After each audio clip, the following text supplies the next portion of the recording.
right, Mr. Howard Bissell. He is hiding someplace, I think, in the back.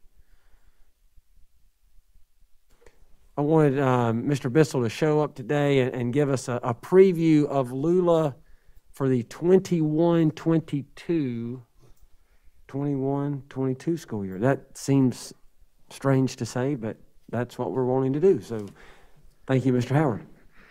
Thank you, Dr. Little, Madam Chair, members of the board. Thank you all for the opportunity to share an update on the status of Lula this evening and a forecast of the upcoming school year.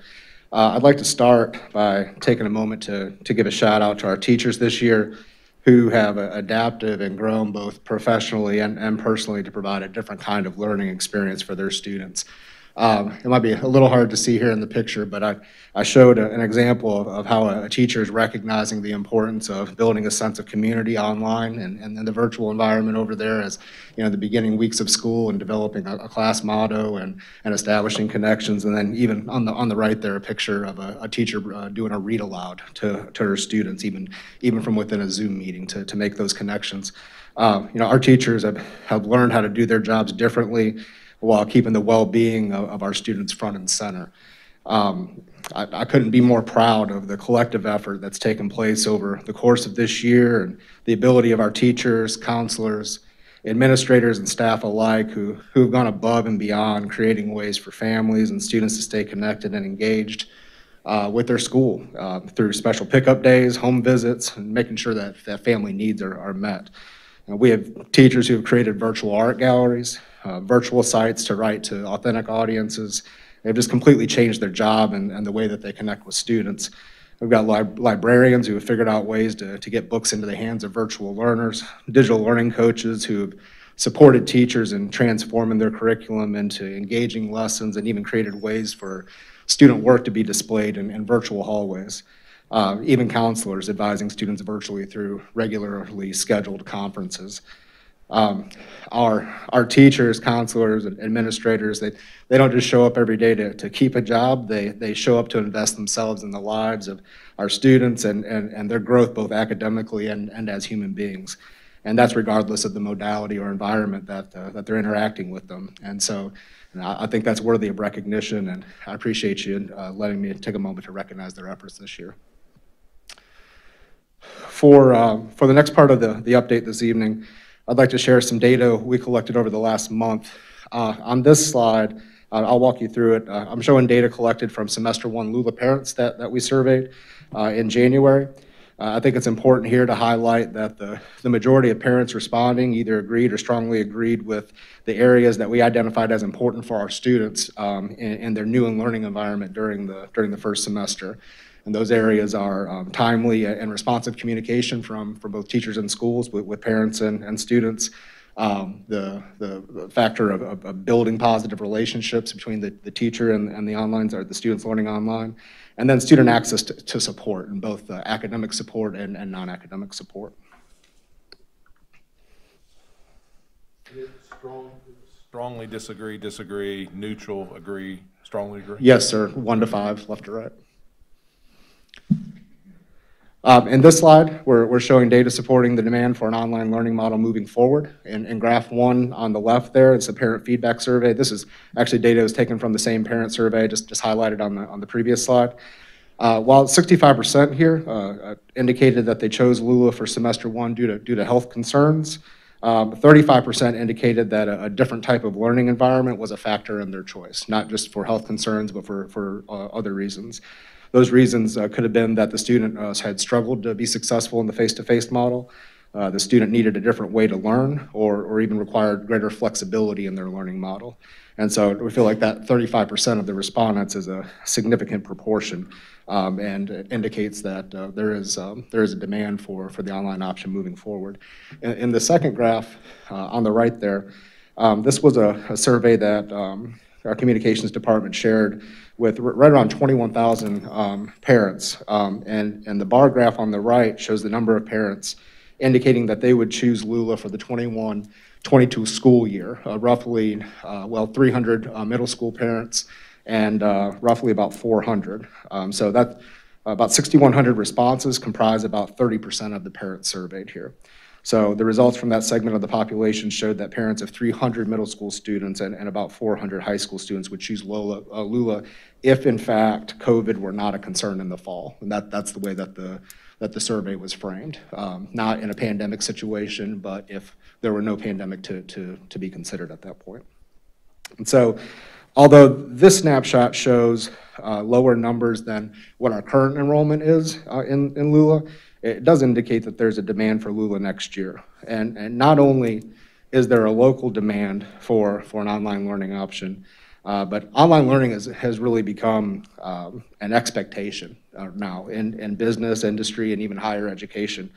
Continues to be an important tool for on-the-job training. And students with the opportunity to experience Lula, they're going to have a foundational learning experience to draw upon later in life, regardless of what that situation may be. And so for the last part of the update this evening, I'd like to give you an idea of what Lula will look like next year and the next steps we'll be taking as a system to get there. We aim to provide students with the opportunity to learn in a different type of environment while maintaining a balanced approach to both academic achievement and power skills as well. Particularly just by the nature of being an online student, students are exposed to the opportunity and the conditions to grow in perseverance and integrity. By virtue of selecting an online option, I'd throw in willingness to take risks there as well. Lula students in the program will be taught by a dedicated team of Lexington One teachers, and they'll have access to district technology support while they learn from home. They'll engage in both live sessions through Zoom and independent learning time, asynchronously. And students will have access to teachers through open office hours and scheduled support sessions as well. So not just scheduled class time, but additional support services. Additional support services will be provided through counseling, special education, intervention, and English language learner services as well. I think a neat structure for us moving forward is a framework for the competencies of the profile of the South Carolina graduate that we will use to help guide our professional learning track. We have some schools in our district that are already partnering with the Office of Personalized Learning at the State Department. And our initial focus will be on supporting students to learn independently and support their ability to plan a weekly schedule, self-monitor their progress, and make data-driven decisions for themselves to give them some self-actualization, the ability to self-regulate themselves and manage themselves in that virtual environment.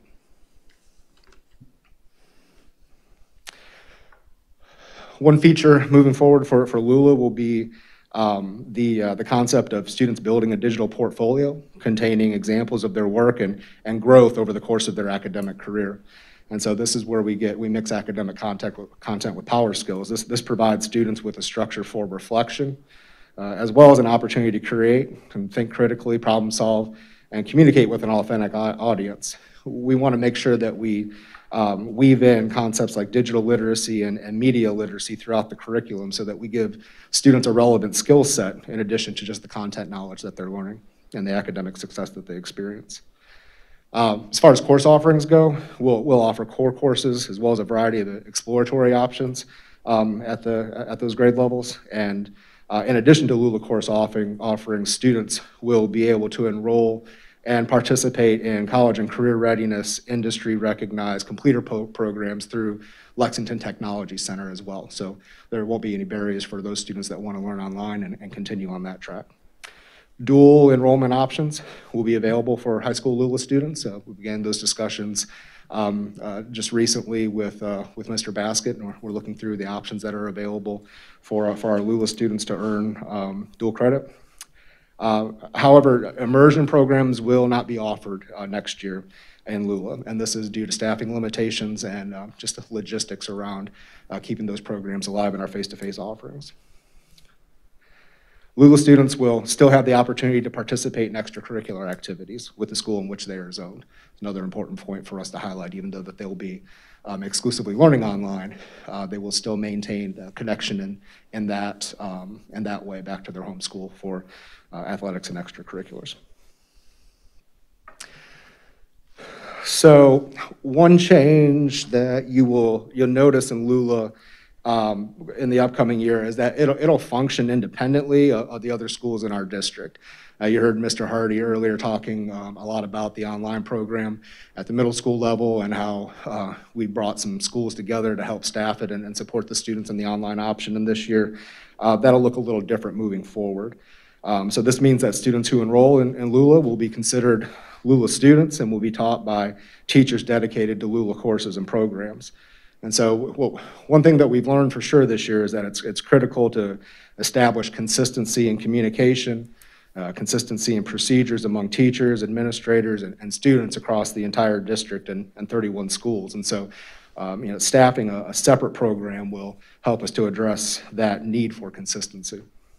And so this here is really, it's a projection and a staffing formula that can be used in response to the actual number of students who enroll in Lula for next year. So just a projection. It's a formula that can be used to look at the actual enrollment numbers and adjust up or down based on those numbers as we collect that data. And so, since this is only a projection, the question, you might ask is, so how do we get the data that we need to move forward? And so I'll explain to you what we see as a pretty aggressive timeline over the next few weeks for accomplishing that. But we feel by opening the opportunities for families to reserve a spot in Lula for the 21-22 school year as soon as this week, while we simultaneously open the opportunity for internal teachers to submit a request for Lula teaching positions, we'll have the data that we need to conduct staffing conversations with schools in March, or rather we'll have the data that we need to hand over to HR so that they can continue on with those staffing discussions throughout March. And so the goal is to recognize the staffing needs for Lula based on student enrollment, and then determine the impact the changes in school enrollments will have on school staffing allocations. And so early staffing decisions are critical to the work that have to happen and that must happen in this spring. The months through the end of March and April and May into the summer and planning for next year. And so we want to get people in place so that planning and implementation can stay on track for the fall. And that concludes my update this evening. I'd be happy to answer any questions. Okay, I have a few questions. So where are the teachers going, since they're going to be just Lula teachers, where will they be housed? Like, where will they work from? It's an excellent question. That's yet to be determined at this point. Okay, but they will come into, they won't be working from home? Not to my knowledge, no ma'am. Okay, and so earlier, the White Middle principal was talking about some of the students that were in Lula just weren't doing their work. Is there going to be any accountability that the district can have that says, if you're not doing your work this way, you're coming back face to face? Yes, ma'am. And in a lot of ways, that's happened already this second semester. Our schools and administrative teams and teachers have done just a truly amazing job at providing outreach to students who have been what we call chronically disengaged, and had tremendous success with some of them, and some of them it's not budging, it's not going anywhere. And so we've collected a good bit of data on students over the course of this year, and also will hold some very clear expectations for enrollment coming up next year. And we'd like to put a framework around their engagement and participation to continue in the program. Okay, and clarifying, we're not offering this for elementary? That's correct. Okay, and I know our teachers are district employees, but you're opening this up and they can choose if they want to teach Lula. You're not going to just pick and assign teachers to teach Lula? That's correct. I believe that we have teachers already on staff that are doing amazing things with students, and they're just really enjoying the new challenge and what they're able to do with students in a new modality. I feel like we will have a great number of our teachers that are already teaching in this modality that will want to continue next year. Yes, ma'am. Great. And remind the board again the scope. So in this past fall, how many kids do we have in Lula? Ballpark. For fall semester, I believe we were somewhere around 7,300. 7,300. So we're thinking next year it'd be 1,200. I know that number can fluctuate, but it will. Hopefully we'll have more conclusive data here in about a week or so. But based on what we've seen from parent interest surveys and a couple of different data points, that's what we're using as a launching point to create a staffing formula, and we'll adjust from there. And this spring, we're like 3,000 or some number like that, 3,000 or 4,000? We're over 5,000. Oh, we're over 5. So, okay, 7,200, 5,000, and then possibly 1,200. Yes, sir. And the data that we're operating from was framed in a way that parents were indicating their preference based on no consideration for a global The pandemic. pandemic, yeah, that's assuming everyone's been vaccinated or it's calmed down. Yes, sir. So those are parents that are indicating a preference just based on the modality or that opportunity for the student. I'm always surprised with the correlations between medicine and education, and so we always knew there was a place for virtual visits in the medical world, but we also know and have learned that it's just not a broad paintbrush. It doesn't fit for every illness. Sometimes you just have to put your hands on the patient. And I think with that said, virtual school is not a broad paintbrush for every student. There's probably an ideal student that fits a Lula model. So how would we ensure that the best student for a virtual environment gets in that, or not even gets in that, but that it's not being used as a tool for some other means? Yeah, no, that's a great question. I think it starts with clear communication up front, and setting clear expectations. When we release the communication for parents to consider whether or not the online option would be a good choice for their students, we'll prepare them or provide for them information. Essentially creates a disposition of a successful online learner, and even as far as to provide them a tool with an interactive diagnostic, which is an online learner readiness survey. It helps the child to do a self-reflection and kind of gives them a score in some different areas. And so I think up front it's important for us to clearly articulate what it is that is required of a successful online student, so that they can kind of self-assess whether or not this is going to be a good route for them. Now, with that said, if a particular student struggled with time management, that doesn't necessarily preclude them from that opportunity, because we want to give students the opportunity to grow, right? And so if they're not hitting a particular benchmark out of the gate, then we want to evaluate that, and we want to give them the supports that they need so they can grow in that area, because ultimately they're going to need an opportunity to grow in that area at some point. Well, like I said, students have a number of different abilities coming into it. Our program will want to focus on identifying exactly where students are and give them the support in the areas that they need to be successful moving forward. The other thing I have seen is there's always a need for homebound. There's always a need for a kiddo, we're starting on an anti-epileptic and he may be sleepy for 3 or 4 weeks. There's the anxiety and depression that invariably happens as children enter different phases and seasons of their life.